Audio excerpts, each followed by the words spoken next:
이 버터 한 조각, 아침 공복에 먹으면 정말 살이 빠질까요? 저도 처음에 이 얘기를 들었을 때 솔직히 이런 생각부터 들었습니다. 버터를 먹으라고? 그거 거의 지방 덩어리 아닌가? 괜히 콜레스테롤만 올라가고 혈관에 안 좋은 거 아니야? 아마 이 영상을 보고 계신 분들도 비슷한 생각 하셨을 것 같아요. 저도 처음에 딱 그랬거든요. 버터를 먹는데 살이 빠진다고? 이게 좀 이상하게 느껴졌거든요. 근데 계속 움직이지 않는 체중계를 보고 있으니까 그냥 문득 이런 생각도 들었습니다. 그래, 짧게라도 한번 해보자. 그래서 저는 아침 공복에 버터 먹는 방법을 딱 14일 동안 직접 해보기로 했습니다. 그래서 오늘 영상에서는 제가 14일 동안 실제로 어떻게 먹었는지, 그리고 왜 많은 사람들이 버터는 살찌는 음식이라고 생각하지만 상황에 따라서는 오히려 다이어트에 도움이 될 수도 있는지, 그 이유를 차근차근 말씀드려 보려고 합니다. 그리고 마지막에는 제가 직접 해보면서 느꼈던 몇 가지 주의할 점도 같이 말씀드릴게요. 버터 궁금하신 분들은 아래 고정 댓글에 제품 정보랑 같이 정리해 두겠습니다. 필요하신 분들만 편하게 참고해주세요. 아마 지금 이 영상 보시면서 이런 생각도 드셨을 거예요. 버터 먹으면 콜레스테롤 올라가는 거 아니야? 포화지방은 몸에 안 좋은 거 아니었어? 저도 처음에는 딱 같은 생각이었습니다. 버터는 지방 덩어리고 당연히 살찌는 음식이다. 우리는 사실 그렇게 오랫동안 들어왔잖아요. 근데 이게 정말 사실일까요? 그래서 저도 버터 먹기 전에 정말 많이 찾아봤는데요. 버터 콜레스테롤, 버터 포화지방, 버터 다이어트 이렇게 계속 검색하면서 관련 자료들을 찾아봤어요. 근데 찾아보다 보니까 생각보다 다른 이야기들도 꽤 많더라고요. 특히 여러 연구들에서는 포화지방과 심혈관 질환의 관계가 우리가 알고 있던 것처럼 그렇게 단순하지 않을 수도 있다는 이야기가 있었습니다. 찾아보다 보니까 이런 연구가 있었어요. 2010년에 발표된 연구였는데 미국 영양학회에서 여러 연구들을 모아서 한 번에 분석한 메타 분석 연구였습니다. 총 21개의 연구, 그리고 약 34만 명의 데이터를 분석한 결과였는데요. 포화지방 섭취와 심혈관 질환 사이에서 생각했던 것처럼 명확한 연관성이 확인되지 않았다는 결과가 보고되기도 했습니다. 물론 이 주제는 지금도 계속 논쟁이 있습니다. 하지만 적어도 예전처럼 포화지방은 무조건 나쁘다, 이렇게 단순하게 말하기는 어렵다는 의견이 있었어요. 그래서 저도 그때 이렇게 생각했습니다. 생각보다 단순한 문제는 아닐 수도 있겠다. 이걸 보고 저는 조금 다른 생각이 들었어요. 그럼 진짜 문제는 지방 자체가 아니라 다른 데 있는 거 아닐까? 그래서 자료들을 조금 더 찾아봤는데요. 찾다 보니까 많이 언급되는 게 하나 있더라고요. 바로 가공된 식물성 기름이었습니다. 마가린이나 쇼트닝, 그리고 여러 번 가공된 씨앗 기름들 같은 것들이에요.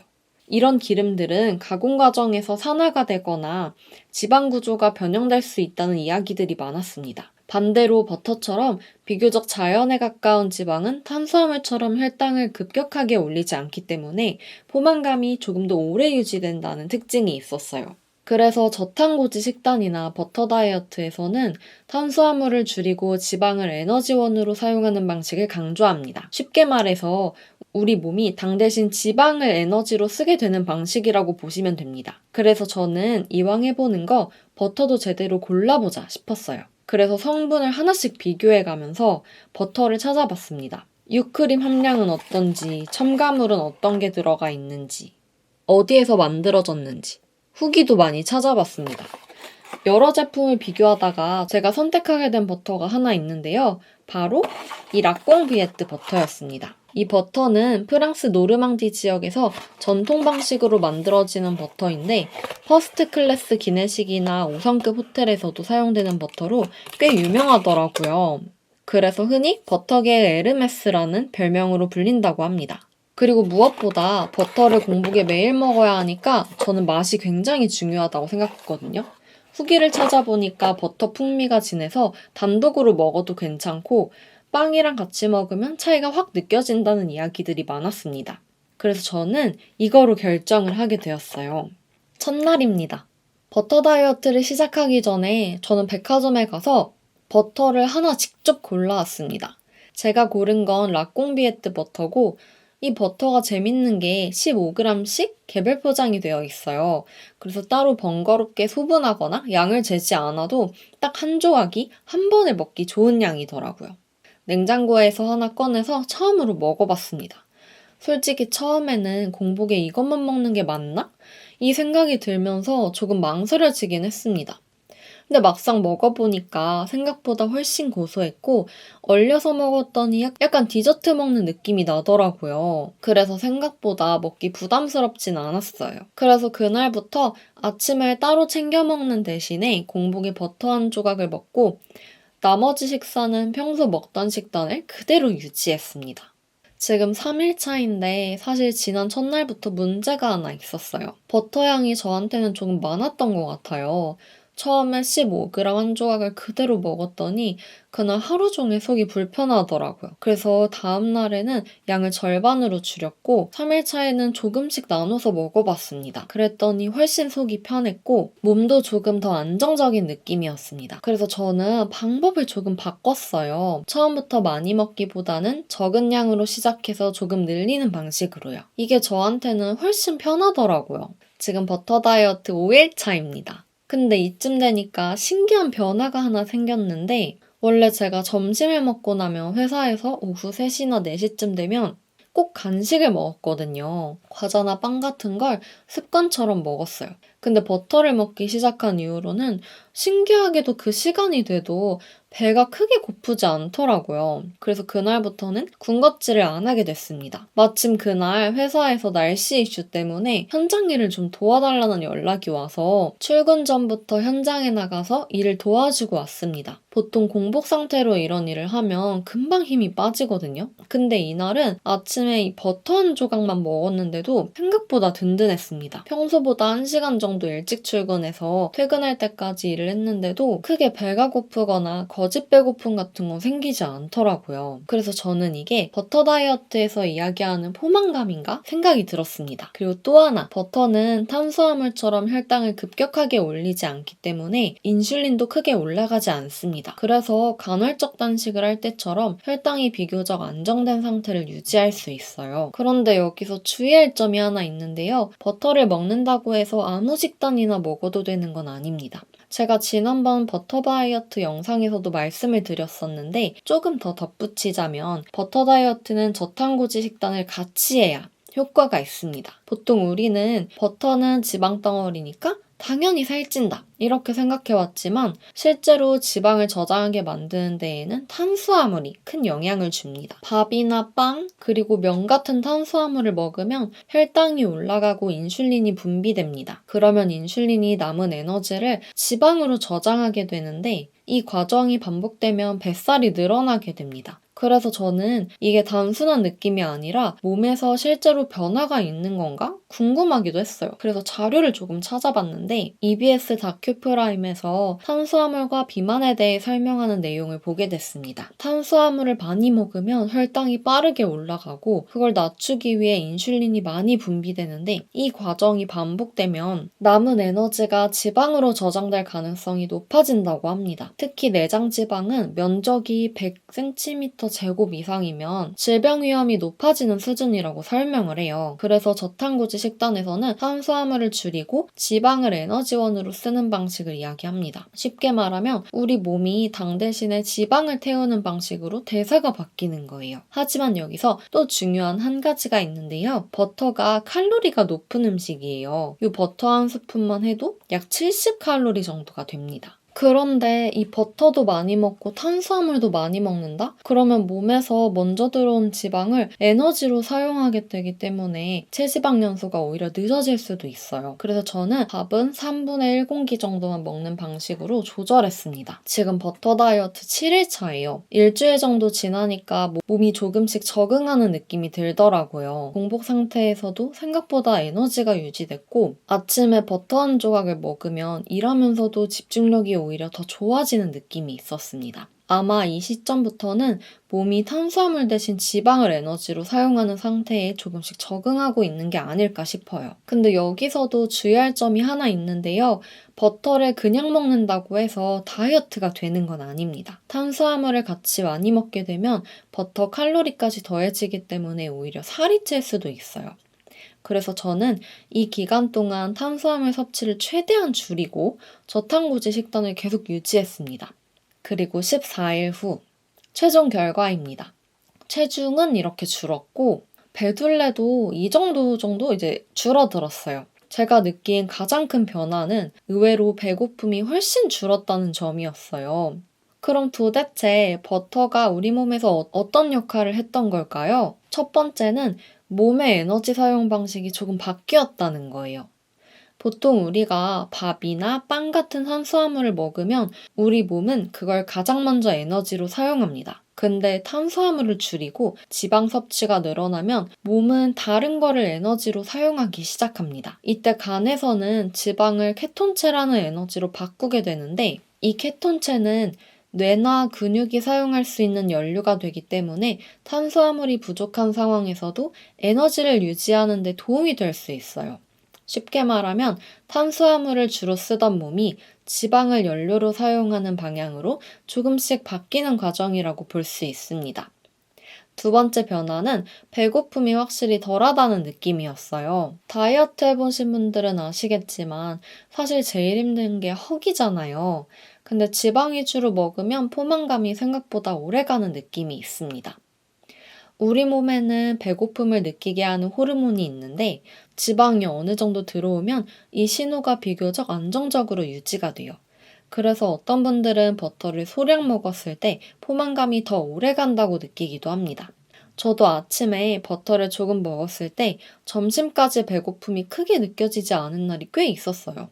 그리고 또 하나 흥미로웠던 게 장 상태였습니다.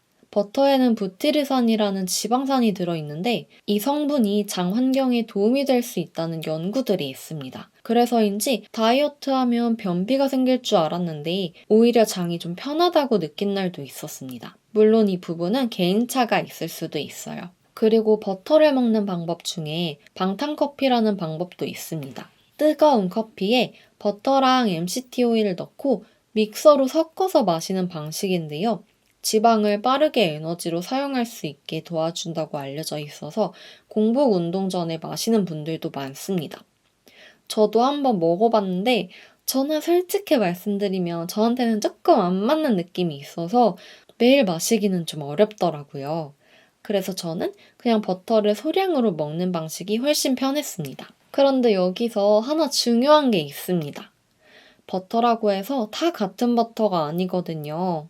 그래서 제가 이번에 2주 동안 먹었던 버터 정보도 궁금해 하실 것 같아서 고정 댓글에 따로 정리를 해놨습니다. 필요하신 분들은 나중에 참고하셔도 좋을 것 같아요. 마트 가보면 버터도 있고 가공버터도 있고 마가린도 있고 종류가 꽤 많죠. 그래서 가능하면 원재료가 단순한 제품을 고르는 게 좋습니다. 보통 괜찮은 버터를 보면 유크림, 소금, 그리고 젖상균 이 정도만 들어있는 경우가 많아요. 그리고 반대로 식물성 기름이 들어가 있거나 여러 첨가물이 들어가 있는 제품들은 우리가 흔히 생각하는 버터랑은 조금 성격이 다른 제품이라고 보시면 됩니다. 그리고 또 많이 이야기되는 게 AOP 인증 버터입니다. 이 인증은 프랑스에서 특정 지역에서 생산된 유제품에만 붙는 일종의 품질 인증이라고 보시면 됩니다. 원유를 어떻게 생산했는지, 발효 과정은 어떤지 이 기준들이 있어서 풍미가 깊다는 평가가 많은 버터예요. 그래서 버터 좋아하시는 분들은 이 AOP 인증 버터를 찾아서 드시는 경우도 꽤 많습니다. 그리고 많이 궁금해하실 것 같아서 말씀드리면 제가 이번에 먹었던 버터도 프랑스 AOP 인증 버터 중 하나였습니다. 바로 라꽁비에트 버터인데요. 프랑스 샤랑트 지역에서 전통 발효 방식으로 만들어지는 버터라서 버터 향이 꽤 진한 편입니다. 그래서 저는 아침에 조금만 먹어도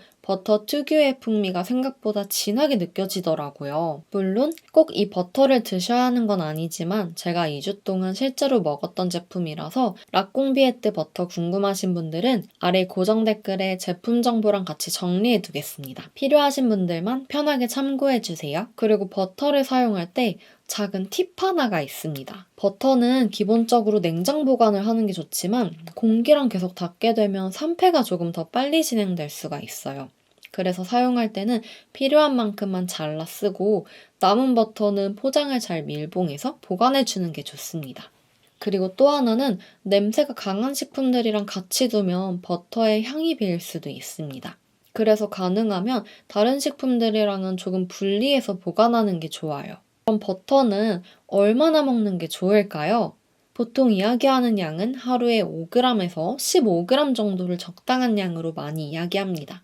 운동량이 많은 분들은 조금 더 늘리기도 하지만 처음 시작하시는 분들은 소량으로 시작하시는 게 좋습니다. 사람에 따라서는 공복에 버터를 먹었을 때 속이 조금 느끼하게 느껴질 수도 있기 때문이에요. 그래서 처음에는 조금씩 먹어보면서 내 몸에 어떻게 반응하는지 확인해 보는 게 좋습니다. 그리고 여기서 많이 하는 실수가 하나 있습니다. 이건 꼭 알아두셔야 하는 부분인데요. 바로 버터를 탄수화물이랑 같이 먹는 경우예요. 예를 들어 빵에 버터를 듬뿍 발라 먹는 방식입니다. 이렇게 되면 탄수화물 때문에 혈당이 올라가고 그 상태에서 지방까지 같이 들어오게 되기 때문에 다이어트에는 오히려 불리할 수 있습니다. 그래서 버터를 활용할 때는 탄수화물 섭취를 함께 조절하는 것, 이게 꽤 중요합니다. 마지막으로 주의해야 할 점이 있는데요. 버터는 기본적으로 지방 함량이 높은 식품입니다. 그래서 너무 많이 먹게 되면 총 섭취 칼로리가 생각보다 높아질 수 있습니다. 그리고 사람에 따라서는 포화지방 섭취에 따라 콜레스테롤 수치가 올라가는 경우도 있어요. 특히 건강 상태에 따라 반응이 다를 수 있기 때문에 무조건 많이 먹기보다는 자신의 몸 상태를 확인하면서 진행하는 게 중요합니다. 그래서 처음 시작하실 때는 소량으로 시작해 보시고 몸이 어떻게 반응하는지 천천히 확인해 보시는 걸 추천드립니다. 요즘 인터넷 보면 버터 다이어트 이야기가 정말 많이 나오고 있어요. 어떤 분들은 버터 먹고 살 빠졌다라고 하고 반대로 버터 먹다가 오히려 살쪘다. 이런 반응도 꽤 많이 보입니다. 그래서 오늘은 버터 다이어트 관련 댓글들을 좀 모아서 사람들이 실제로 어떤 반응을 보이고 있는지 한번 정리를 해보려고 해요. 먼저 가장 많이 보였던 댓글입니다. 버터 먹어도 살 안 빠지던데요? 이런 반응이 생각보다 많았습니다. 근데 여기서 중요한 건 사실 버터 자체가 아닙니다. 버터를 먹는다고 해서 그 자체로 살이 빠지는 건 아닙니다. 이 방법의 핵심은 탄수화물을 줄이고 지방을 에너지원으로 사용하는 식단입니다. 그래서 버터를 먹으면서도 밥이나 빵 같은 탄수화물을 그대로 많이 먹게 되면 오히려 칼로리가 더 늘어나서 체중이 증가할 수도 있습니다. 그래서 같은 방법을 해도 사람마다 결과가 다르게 나오는 것 같아요. 그리고 이런 댓글도 정말 많았습니다. 버터 먹으면 건강에 안 좋은 거 아닌가요? 이 부분도 많은 분들이 걱정하는 내용입니다. 버터는 지방이기 때문에 당연히 너무 많이 먹게 되면 건강에 좋지 않을 수 있어요. 그래서 대부분 저탄식단에서도 버터를 많이 먹기보다는 하루에 소량 정도만 보충하는 방식으로 사용하는 경우가 많습니다. 결국 어떤 음식이든 과하게 섭취하는 건 좋지 않습니다. 그리고 또 하나 많이 보였던 댓글인데요. 결국 적게 먹어서 살 빠지는 거 아닌가요? 이 의견도 어느 정도 맞는 이야기입니다. 체중이 줄어드는 가장 큰 이유는 결국 전체 섭취량이 줄어들기 때문이에요. 버터를 활용하는 이유는 지방이 포만감을 오래 유지해줘서 자연스럽게 식사량이 줄어드는 경우가 있기 때문이에요. 그래서 어떤 분들에게는 도움이 되지만 또 어떤 분들에게는 큰 차이를 느끼지 못할 수도 있습니다. 그리고 또 이런 댓글도 꽤 많이 보였어요. 2주에 고작 1kg 빠진 거면 별로 아닌 거 아닌가요? 근데 사실 다이어트를 해보신 분들은 아시겠지만 2주에 1kg 감량은 생각보다 작은 변화는 아닙니다. 오히려 짧은 기간에 체중이 급격하게 줄어들면 수분이나 근육이 같이 빠지는 경우도 많아요. 그래서 전문가들도 보통 일주일에 0.5kg에서 1kg 정도를 건강하게 감량하는 속도로 이야기를 합니다. 그래서 2주 동안 1kg 정도 감량했다는 건 몸에 큰 무리 없이 천천히 줄어든 변화라고 볼 수 있습니다. 그리고 또 이런 의견도 있었습니다. 저탄고지 식단 너무 힘들다. 이 부분도 많은 분들이 공감하는 이야기예요. 탄수화물을 크게 줄이는 식단은 외식이나 사회생활을 유지하기가 생각보다 쉽지 않습니다. 그래서 완전히 극단적으로 하기보다는 평소 식단에서 탄수화물을 조금 줄이고 단백질과 지방을 조금 늘리는 정도로 가볍게 시작하는 방법도 하나의 방법이 될 수 있습니다. 정리해보면 버터 다이어트는 버터 자체가 마법처럼 살을 빼주는 방법이 아니라 탄수화물을 줄이고 지방을 에너지원으로 사용하는 하나의 식단 방식입니다. 그래서 올바르게 활용하면 배고픔을 줄이면서 체중 관리에 도움을 줄 수도 있습니다. 하지만 모든 다이어트가 그렇듯 사람마다 몸의 반응이나 결과는 다르게 나타날 수도 있어요. 그래서 가장 중요한 건 무리하게 따라가기보다는 자신의 몸 상태를 보면서 천천히 시도해보고 자신에게 맞는 방법을 찾아가는 겁니다.